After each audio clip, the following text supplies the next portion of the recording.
അള്ളാഹുവിൻ്റെ അൽ അസ്മാഉൽ ഹുസ്നയിൽപ്പെട്ട ഒരു ഇസ്മാണ് റഊഫ് എന്നത്.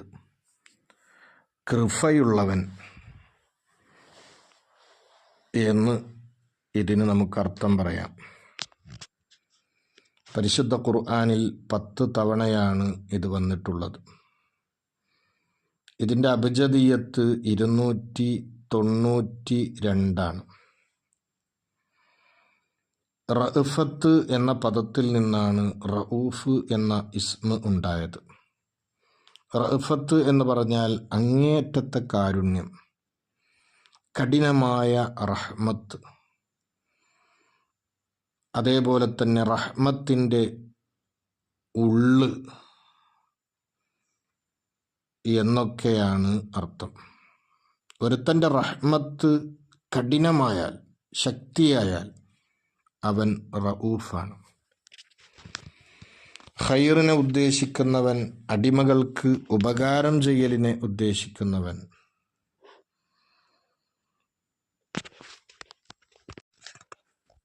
അനുഗ്രഹങ്ങൾ ചെയ്ത് കൊടുക്കുന്ന അല്ലാഹു ആ തുടങ്ങിയ അനുഗ്രഹങ്ങളെ പൂർത്തിയാക്കുന്നു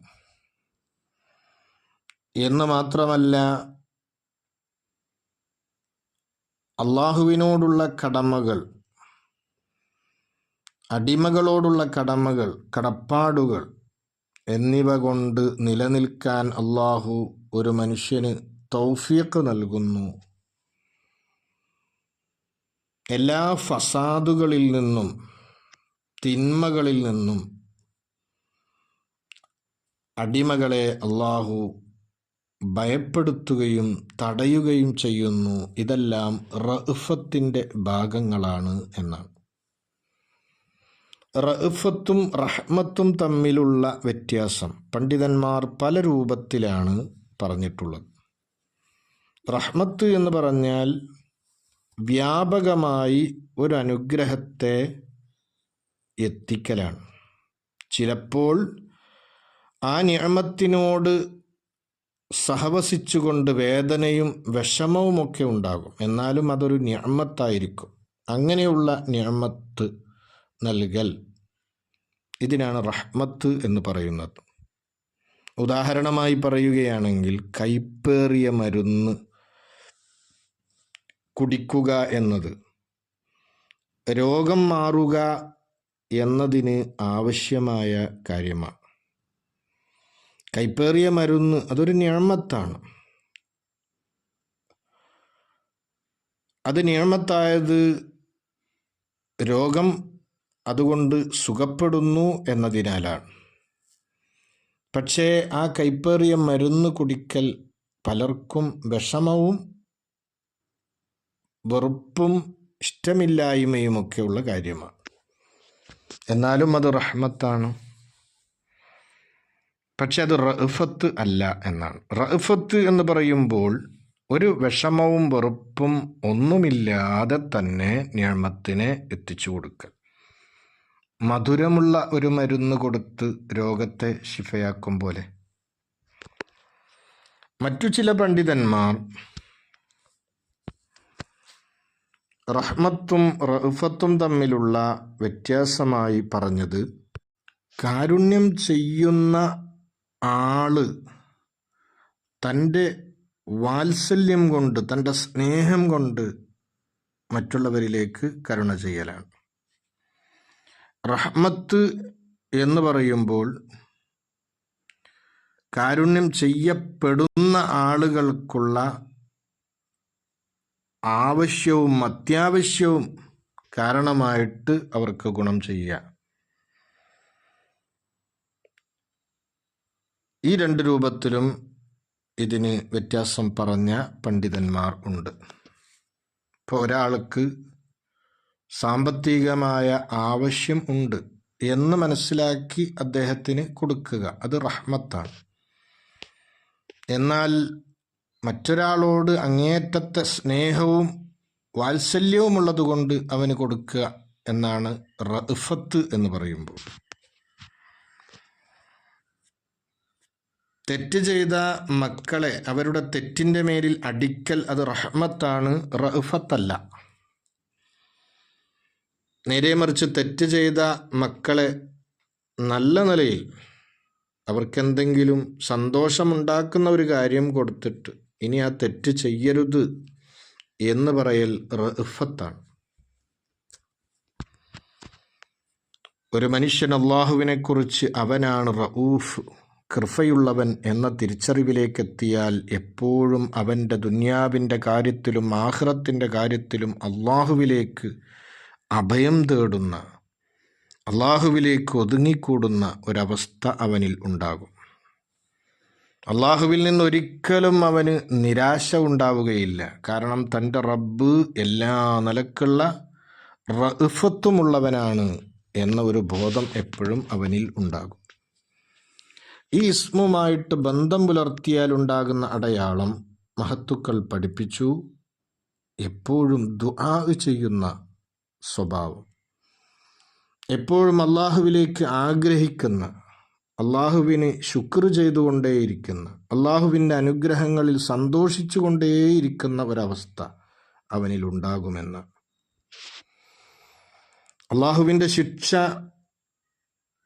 നമ്മിലേക്ക് കൊണ്ടുവരുന്ന കാര്യങ്ങളിൽ നിന്നൊക്കെ അവൻ അകലം പാലിക്കും.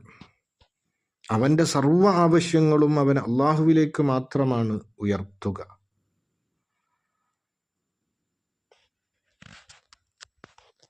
ഇത്തരത്തിലുള്ള ഗുണങ്ങൾ ഈ ഇസ്മുമായിട്ട് ബന്ധം പുലർത്തുന്നവരിൽ ഉണ്ടാകും.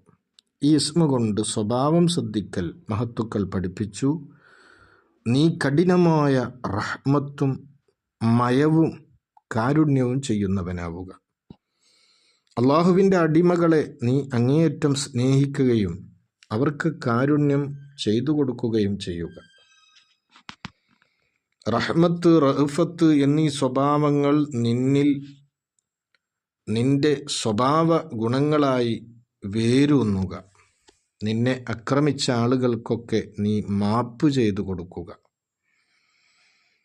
എന്തെങ്കിലും നിനക്കിഷ്ടമില്ലാത്ത ഒരു കാര്യം ഒരുത്തനിൽ നിന്ന് ഉണ്ടായി എന്ന കാരണം കൊണ്ട് അയാൾക്ക് ഗുണം ചെയ്യലിനെ നീ നിർത്തിവെക്കാൻ പാടില്ല. മറിച്ച് നിനക്ക് വിഷമമുണ്ടാക്കിയ ആളുകൾക്ക് പോലും നിന്റെ ഗുണം നീ നൽകുക.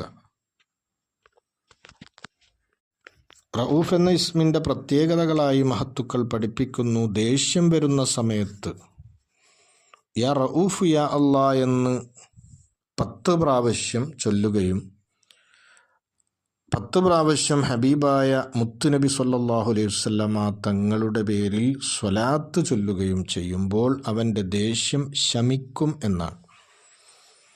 കാരണം ഏറ്റവും വലിയ റഅഫത്താണല്ലോ ഹബീബായ നബി സല്ലല്ലാഹു അലൈഹി വസല്ലമ തങ്ങൾ.